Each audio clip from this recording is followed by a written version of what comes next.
Hello students, let's see this question. The question says for the reaction 2SO2 gas plus O2 gas gives you 2SO3 gas. ठीक है, ये reaction दी है हमें. Sulphur dioxide का oxidation हो रहा है to give sulphur trioxide gas. Delta H is equals to -57.2 kilojoule per mole. और इस रिएक्शन के लिए जो delta H heat of the reaction enthalpy change है रिएक्शन की वो कितनी है? -52.57 किलोजूल पर मोल. यहाँ पे माइनस का साइन लगा है, इसका मतलब ये जो रिएक्शन है ये कैसी है? एक्सोथर्मिक है, मतलब हीट रिलीज हुई है जब भी ये रिएक्शन हुई है. And K1 is equals to 1.7 into 10 to the power 16. मतलब K1 का मतलब क्या है? इक्विलिब्रियम कांस्टेंट दिया है, इसके लिए कितना है? 1.7 इंटू 10 टू द पावर 16. अब इक्विलिब्रियम कांस्टेंट का मतलब क्या होता है? कॉन्सेंट्रेशन. अगर ये कॉन्सेंट्रेशन में लेके चल लो, या सिंस गैसेस हैं तो पार्शियल प्रेशर के टर्म्स में लेके चल लो. That partial pressure of SO3 का cube divided by partial pressure of SO2 का square multiply by partial pressure of oxygen.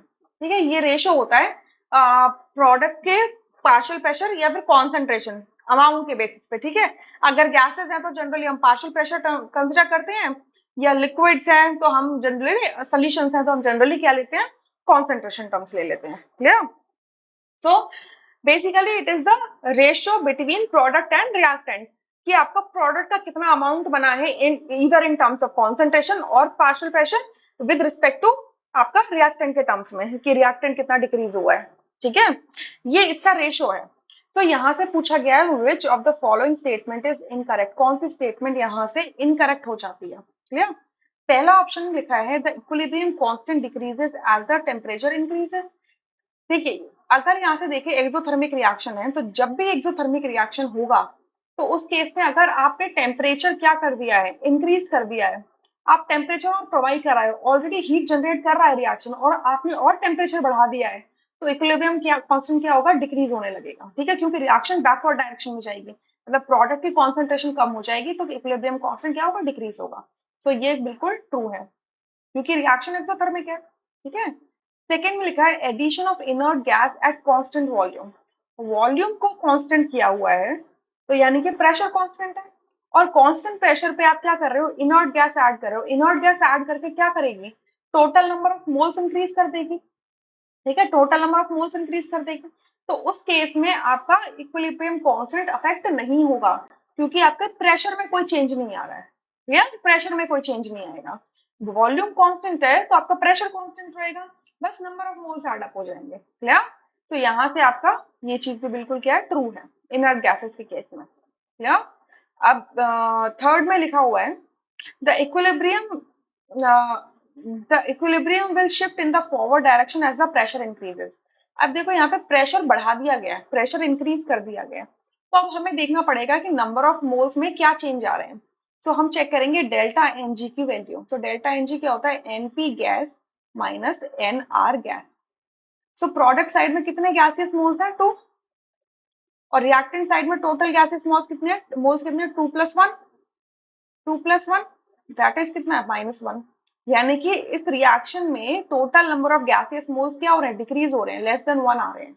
यानी कि जब भी आपके गैसियस मोल्स डिक्रीज होंगे और आपने प्रेशर इंक्रीज कर दिया है, प्रेशर इंक्रीज कर दिया यानी कि वॉल्यूम क्या हो जाएगा? कम हो जाएगा, वॉल्यूम डिक्रीज होगा. तो उस केस में रिएक्शन कहाँ जाती है? फॉरवर्ड डायरेक्शन में जाती है. तो ये बिल्कुल ट्रू है. क्लियर? फोर्थ में कह रहे हैं the equilibrium constant is a large suggestive of reaction going to completion and so no catalyst is required. अब देखिए यहाँ पे जो equilibrium constant की वैल्यू है वो काफी बड़ी है, 10 to the power 16 है. तो ये बड़ी वैल्यू है, बट ये बड़ी वैल्यू हमें एक ऑप्शन कहता है कि ये बड़ी वैल्यू से हमें ये आइडिया लगता है कि कंप्लीशन हो रहा है. ठीक है, और कोई कैटलिस्ट की रिक्वायरमेंट नहीं है. ये बिल्कुल गलत स्टेटमेंट हो जाती है. इक्विलिब्रियम कांस्टेंट हमें एक आइडिया देता है कि रिएक्शन फॉरवर्ड डायरेक्शन में जा रही है, ठीक है, या फिर बैकवर्ड डायरेक्शन में जा रही है, बट कभी ये नहीं बता सकता कि ये कंप्लीशन में जा रही है, क्योंकि ये रेशियो बता रहा है आपका किसका? प्रोडक्ट की कॉन्सेंट्रेशन का और रिएक्टेंट की कॉन्सेंट्रेशन का. ठीक है, सो रिएक्टेंट की कॉन्सेंट्रेशन के टर्म्स में आपका जो प्रोडक्ट की कॉन्सेंट्रेशन है वो इतनी है. ठीक है, तो एक कंप्लीशन नहीं बता सकता, सिर्फ फॉरवर्ड रिएक्शन जा रहा है, बैकवर्ड ये बता सकता है. क्लियर? एंड आपकी K1 की वैल्यू से ये भी नहीं आइडिया लग सकता कि कैटलिस्ट की रिक्वायरमेंट है या फिर नहीं है. सही बात है. So it is not giving you any idea about the completion or catalyst whether required or not, right? So ये क्या है, false statement है.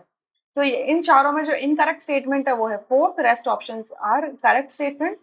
So हमारा जो option यहाँ से correct हो जाता है वो fourth होता है, rest options would be incorrect. I hope you understood this question really very well. अब देखिए, अगर आपको इसका रेफरेंस लेना है तो 11th क्लास की एनसीईआरटी जाएंगे और उसको देखेंगे खोल के. वहां पर आपको जो अफेक्ट्स हैं, जो कॉन्सेंट्रेशन टेम्परेचर के अफेक्ट्स हैं, वो अगर देखने हैं इक्विलिब्रियम कांस्टेंट पे, तो पेज नंबर 209 रेफर करिएगा. From there you will get the idea. I hope you understood this question really very well. Thank you.